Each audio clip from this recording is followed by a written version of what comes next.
Broncos country, what is going on? How you guys doing tonight? Hopefully you're enjoying your Thursday. Today is Thursday, May 23rd. It's your boy Marky Sports here. Been a while, man. Took a couple days off. As you can see, I've been working a little bit on putting up some sports memorabilia and getting the man cave looking good. It's actually doing that is a pain in the ass process. But this is one of my favorite pieces of sports memorabilia. Brian Dawkins, even though he was only here in Denver for I think like 3 or 4 seasons. He was always one of my favorite players. I had a great opportunity to actually meet him in the mall when I was working there at the time. He was signing some things. Super nice guy. Ended up signing a jersey of his that I had. So that was the first thing that I'm framing. But I got a couple other things that you'll start to see added behind me. I've even hung it up yet.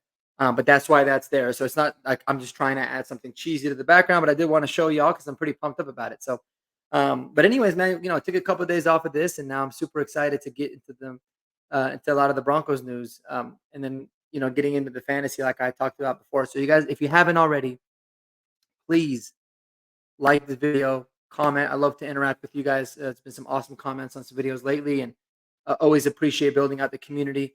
And it would really help me out if you hit that subscribe button. I'm on a mission to get to 500, and I'm just past the 150, 160, I think. So working to do that. So I'd appreciate it all. Want to start off today's video with a little piece of trivia. Try not to cheat if y'all can, but I just was wondering if any of you guys knew who was the first NFL touchdown pass thrown by Tim Tebow. Who was it to? And if you can name the game, that's an even bigger bonus. You can put it down in the comments section. I will give you guys the answer to that question at the end. But it was a big day today, man. We had OTAs, Broncos rookies and Broncos veterans were all together. They joined, and afterwards, Sean Payton met with the media, and there was a lot of really intriguing stuff.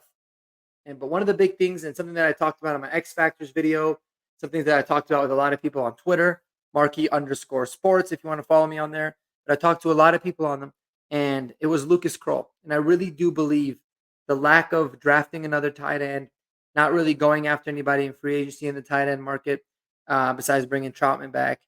And then really even the undrafted free agents. I mean, we got a couple guys. I think that the Broncos and Sean Payton specifically are very high on Lucas Krull. I think they look at it like he's the guy that they really can see being the future tight end one. And if Greg Dulcich can kind of somehow, some way get through his hamstring, which they're still easing him back in, then that's a big bonus. But even from last year, man, Sean Payton would always rave about him. And when you really watch his press conferences, like we'll show a couple clips of it, you can really read through the tea leaves on a lot of things. You can understand what's smoke and what he really believes in. And the guy's glowing, man. The guy looks like he's just pumped up. He's happy. He loves being where he's being at. So I think that he's really excited about that. But anyways, so Andrew Mason today, props to him, man. He's awesome. I really enjoy his content. He asked Sean Payton about Lucas Krull, and he said, "What are your thoughts on him? And how is he progressing? And how is he taking a coaching? And do you just feel like he just needs to be coached up a little bit more, essentially, to take that next level?" And what he had to say was extremely interesting, and I'll play that now. What's your vision? Man, I thought he's had a good week. And I said, if you didn't notice, everyone in the media was looking down at the rosters to see who 85 was. And I said, someday soon they're going to know who 85 is. He's looking sharp. With Greg.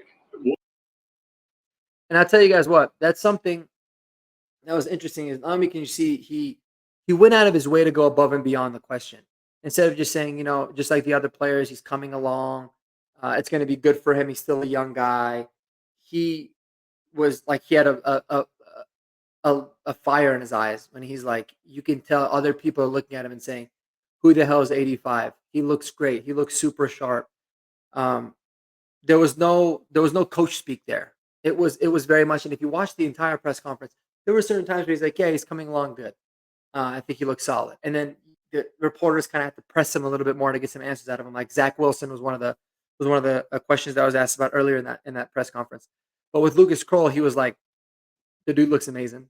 He's making plays. He looks great, and he does. I mean, he's when you look at him, And I know that when you look at like measurables, it's not always the biggest thing with players, but I think there's a little bit more of a correlation when it comes to tight ends because when you got guys that are just very big, tall dudes, strong, long catch radius, and fast, um, you can be able to develop those. And he seems like somebody that Sean Payton just loves. He brought him back over from New Orleans when they got him as undrafted guy, and I think he's really excited about him. So look out for Lucas Krull, man, number 85. I think without a doubt he is going to be the Broncos starting tight end or the main target when it comes to catching the ball from the tight end group.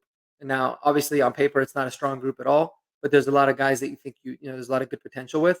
But I think he's somebody that could be really, really special. So keep an eye out on him, man. I mean, ain't no doubt about it. The guy's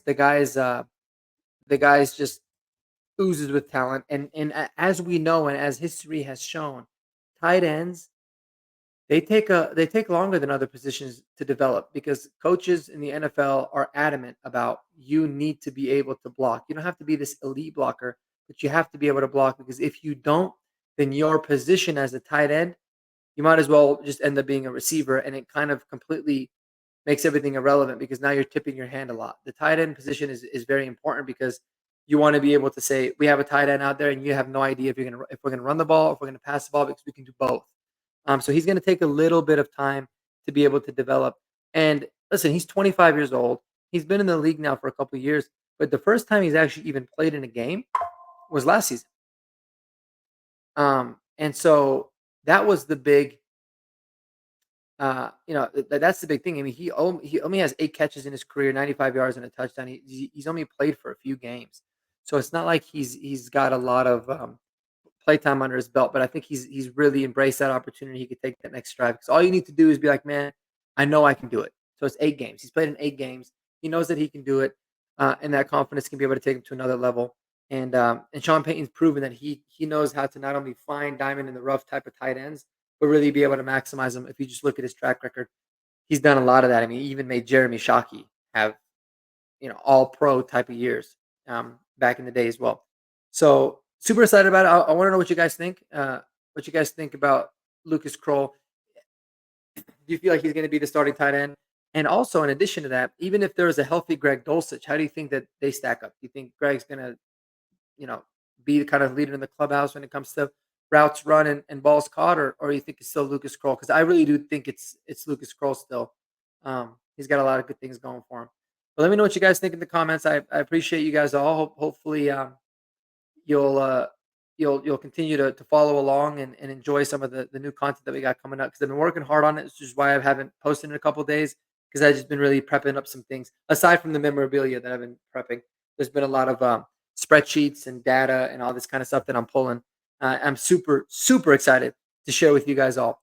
So beginning of the video, I had given you guys a trivia question. It said, who was the person that caught the ball? Tim Tebow's first ever career touchdown pass. I actually happened to be at the game. And the answer is Spencer Larson, the fullback / tight end that we had. It was one of those where they brought him into the goal line and he kind of gave it a fake run and he jumped past it. And I think what was ironic about that is that was his first touch. That was the first way that he scored his first touchdown pass in college too. So random thing that I thought about, I was like, I'll share it with the viewers in the channel. But let me know in the comments if you guys remember the game or if there's anything else, any other good trivia that you guys know. But we'll get into some Broncos trivia as well. Anyways, peace out, everybody. Have a wonderful rest of your evening. I don't know why it does that, but every time I do peace out, there's a little balloons. And of course, a mile high salute to you guys all. And have a good one. Peace out.